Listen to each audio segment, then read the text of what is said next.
السلام عليكم ورحمة الله تعالى وبركاته. أهلا ومرحبا بكم أعزائي المتابعين. كيف هي أحوالكم مع هذه التقلبات المناخية التي تعرفها بلادنا، خاصة ما بين فصل الصيف والخريف؟ وكيف هي أحوال طيوركم؟ أتمنى أن تكونوا أنتم وهم في صحة جيدة. المهم، في هذه الحلقة إن شاء الله سوف نتطرق لموضوع فاكهة الرمان وما تحتويه من فيتامينات وبروتينات وأملاح معدنية مهمة لصحة طيورنا. وإذا كنت ممن يبحث عن تحصين طيورك من الأمراض، فما عليك عزيزي المربي سوى استعمال فاكهة الرمان، وسوف ترى العجب بإذن الله على صحة طيورك.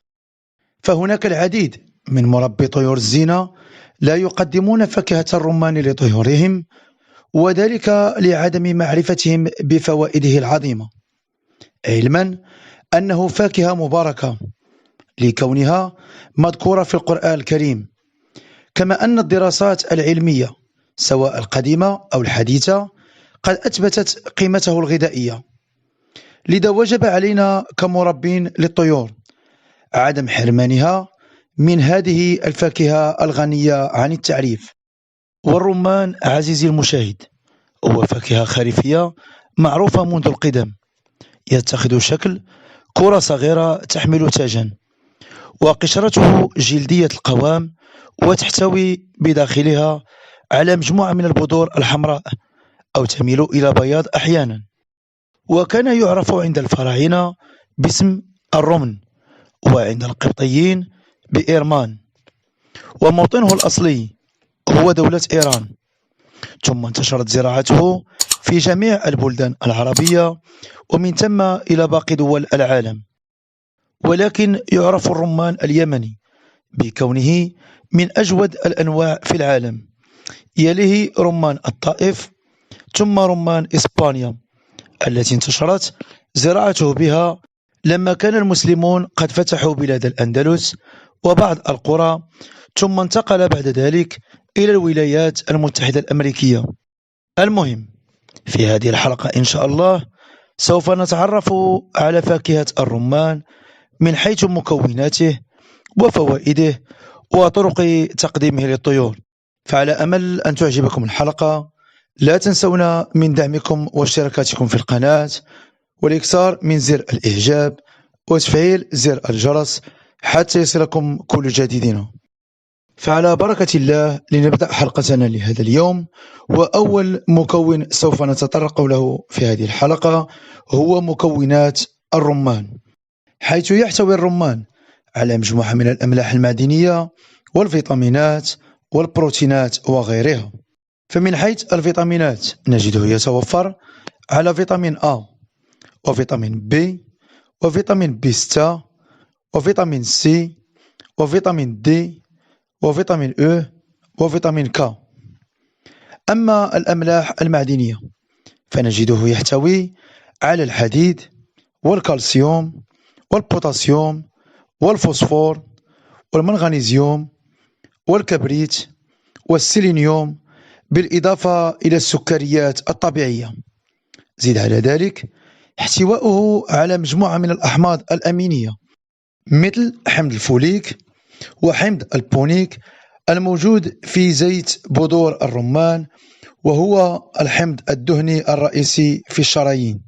دون أن ننسى أيضا احتواؤه على الماء والبروتينات زائد الألياف النباتية، بالإضافة إلى حامض الليمون، وكونه غني بمادة البنكلاجين، وهي من المضادات الأكسدة القوية جدا، حيث تزيد من نجاعة الجسم في مقاومة الأمراض.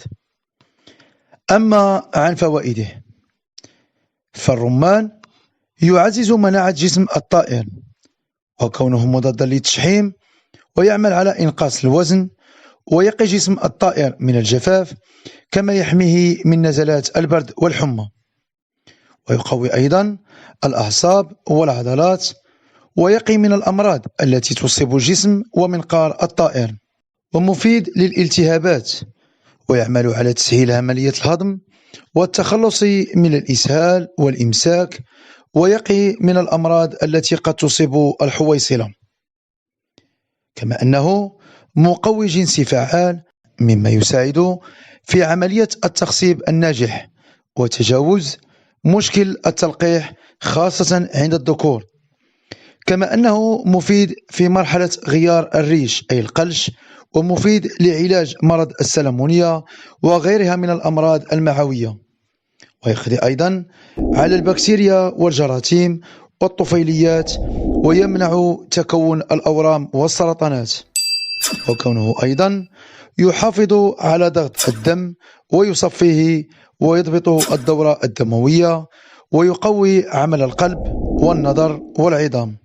زيد على ذلك كونه يقضي على السموم والدهون الضارة في جسم الطائر، ويحمي الكلي والكبد من الأمراض، ومضاد لفقر الدم، ويحارب عسر الهضم، ويحد من النزيف، ويساعد على التئام الجروح بسرعة. بالإضافة إلى ذلك كونه مفيد لجلد الطائر، ويقيه من كثرة تساقط الريش خاصة في مرحلة القلش، خاصة بالنسبة لقشور الرمان التي تحتوي على مركبات طبيعية مهمة. ويعمل كذلك على تخفيض درجة الحرارة المرتفعة في جسم الطائر خاصة في فصل الصيف. كما أنه يقوي جدار المعدة ويعدل نسبة الحموضة بها، وقاتل للديدان. ويعمل كذلك على تقوية ذاكرة الطائر.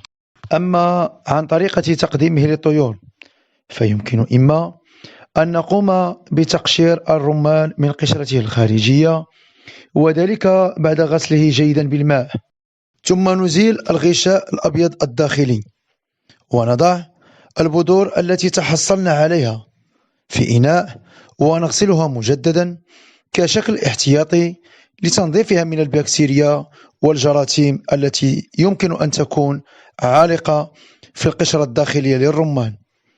ثم بعد ذلك نقدمه لطيورنا، وذلك مرة إلى مرتين في الأسبوع. كما يمكن كذلك أخذ البذور التي تحصلنا عليها من الرمان ونضعها في الخلاط ونخلطها مع لتر من الماء، ثم نصفي المحلول المتحصل عليه ونضعه في مشربية الطيور من مرة إلى مرتين في الأسبوع. كما يمكن كذلك وضع البذور المتحصل عليها من تقشير حبة الرمان ووضعها في المعلفية لتأكل منها الطيور على شكلها الطبيعي.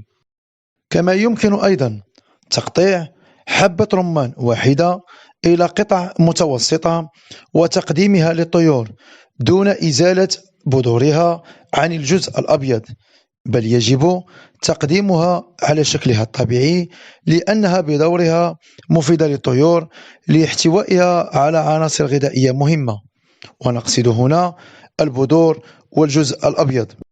كما يمكن غلي قشور الرمان في لتر من الماء لمدة 20 دقيقة، ثم نتركه ليبرد، وبعد ذلك نصفيه فنتحصل على محلول رمان مركز. وبعد ذلك نقوم بوضع 10 قطرات في مشربية من حجم 50 ملي، ونقدمه للطيور من مرة إلى مرتين في الأسبوع، وذلك من أجل الوقاية. أما في حالة ما كان الطائر مريضا فيمكن تقديمه من 5 إلى 7 أيام متتالية، وذلك لمدة 6 ساعات على الأكثر. ولمن يهمه أمر قشور الرمان وفوائده، فإنني سوف أضع حلقة خاصة بها وعن كيفية استخدامها لعلاج مجموعة من الأمراض، فانتظرونا في الأيام المقبلة بإذن الله. وإلى هنا عائلتي الغالية نكون قد وصلنا إلى نهاية الحلقة التي تعرفنا فيها على فاكهة الرمان، سواء من حيث مكوناته أو فوائده ودواعي استعماله وطرق تقديمه للطيور. فعلى أمل اللقاء بكم في الحلقة القادمة إن شاء الله، والتي سوف نتطرق فيها لأهمية فوائد قشور الرمان. وكيفية استعمالها لعلاج الطيور من مجموعة من الأمراض. فطلبا وليس أمرا، المرجو من جميع المتابعين الإكثار من زر الإعجاب لأنه مهم حتى نتحمس أكثر فأكثر، وزيادة الدعم والرفع من نسبة المشاهدة، ونشر الفيديو على أوسع نطاق، ومشاركته مع الأصدقاء وعلى صفحات الفيسبوك، دون إغفال تفعيل زر الجرس حتى يصلكم كل جديد قناتكم المفضلة، قناة عالم رياض لطيور الزينة. ودمتم في رعاية الله وحفظه.